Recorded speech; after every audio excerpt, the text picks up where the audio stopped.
Hello बच्चों, let's read the question. The question says a hydrogen-like atom, atomic number Z, is in a higher excited state of quantum number n. This excited atom can make a transition to the first excited state by successfully emitting two photons of energy 12.2 electron volt and 17 electron volt respectively. Alternately, the atom from the same excited state can make a transition to the second excited state by successively emitting two photons of energy 4.25 and 5.95 electron volt respectively. Determine the value of n and z, and the ionization energy of hydrogen atom is 13.6. Give answer as n equals to n plus z. Okay, तो सबसे पहले हम इस question के लिए इसका की concept लिखेंगे, और इस क्वेश्चन के लिए जो की कॉन्सेप्ट है that is energy of transition, ये इसका की कॉन्सेप्ट है. ओके, अब देखिए इस क्वेश्चन में क्या बोला गया है कि यहाँ से ये फर्स्ट एक्साइटेड स्टेट के लिए जो है ट्रांजिशन करता है. तो जब फर्स्ट एक्साइटेड स्टेट के लिए ट्रांजिशन करेगा तो उसके लिए जो डेल्टा ई का फॉर्मूला है वो कितना हो जाएगा, R Z square into H C. Okay, R Z square into H C divided by 1/, ये क्या हो जाएगा N one square. First excited state के लिए एन इक्वल्स टू कितना हो जाएगा 2 माइनस, मान लीजिए ये दूसरा जो ट्रांजिशन है उसके लिए जो ये एन के बीच में ट्रांजिशन हो रहा है. ओके, और जो डेल्टा ई है वो चेंज कितना आ रहा है, चेंज आएगा कि जितनी एनर्जी निकल रही है, जो चेंज है वो किसके इक्वल आएगा, जितनी एनर्जी यहाँ से निकल रही है. तो टोटल एनर्जी कितनी निकल रही है, टोटल एनर्जी निकल रही है 10.2 electron volt plus 17 electron volt. तो ये कितनी आ गई 27.2 इलेक्ट्रॉन वोल्ट. ओके, ये 27.2 इलेक्ट्रॉन वोल्ट आ गई. तो इसमें हम वैल्यू पुट कर देंगे, आर की वैल्यू पुट करेंगे तो 1.1 into 10 to the power 1.1 into 10 to the power 7 into Z square, तो इसको जेड ही लिख देंगे, इंटू एच की value 6.62 into 10 to the power minus 34. C कितना होता है 3 into 10 to the power 8 divided by यहाँ पे कितना आ गया 1/4 माइनस 1/n स्क्वायर.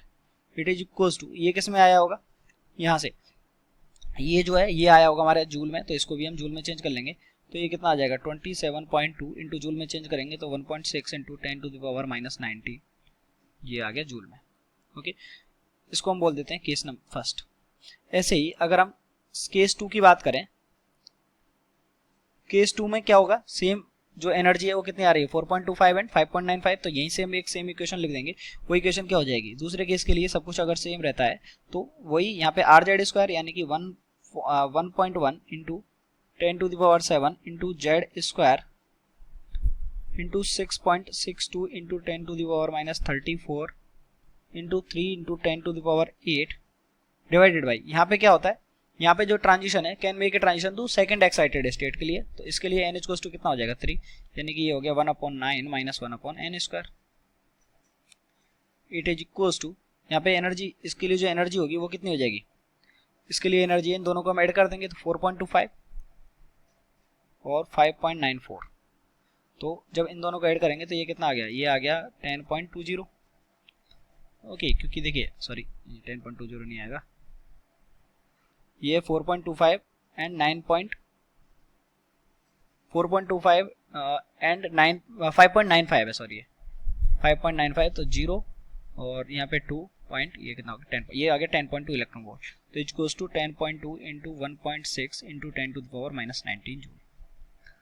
अगर इसको हम बोलते हैं 2, तो अगर हम इन दोनों को डिवाइड करेंगे, जब इन दोनों को हम डिवाइड करेंगे तो यहाँ से हमारे पास कितना आ जाएगा, देखिए यहाँ से हमारे पास आ जाएगा 1/4 माइनस का 1/n स्क्वायर. ठीक है, इसमें क्या मल्टीप्लाई होगा, या फिर हम इसको divided by 1/9 minus 1/n square. It is equals to, ऊपर तो कितना आ जाएगा, देखिए ऊपर आ जाएगा 27.2 और नीचे आ जाएगा कितना 10.2. ओके, अब एक जस्ट एक कैलकुलेशन है, तो जब इसको यहाँ से सॉल्व करेंगे तो यहाँ से n का वैल्यू कितना आ जाएगा 6 आ जाएगा. ओके, क्योंकि एक सिंगल टर्म है, इसमें जस्ट हम इसको सॉल्व करके यहाँ से n का वैल्यू निकाल लेंगे. n का वैल्यू कितना आ गया 6. अगर हम इस n के वैल्यू को यहाँ पे पुट कर देते हैं, इनमें से किसी भी इक्वेशन में पुट कर सकते हैं, इज वेदर हेयर और हेयर. यहाँ पे अगर हम n का वैल्यू पुट करेंगे तो देखिए हमारे पास क्या आ जाएगा, तो हमारे पास इक्वेशन बन जाएगा क्या 10.2 into 1.6 into 10 to the power minus 19.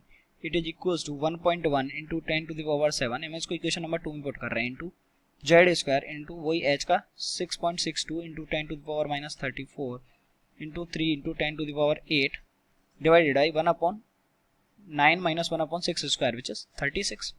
तो जब इसको सॉल्व करेंगे तो हमको यहाँ से z का वैल्यू निकालना है, और जब जो सॉल्व करेंगे तो z का वैल्यू आ जाएगा 3। तो n equals to 6 and z equals to 3, तो हमारा आंसर कितना हो जाएगा, z प्लस n, तो ये हो जाएगा 3 + 6 which is equals to 9। I hope you understood it well. Best of luck.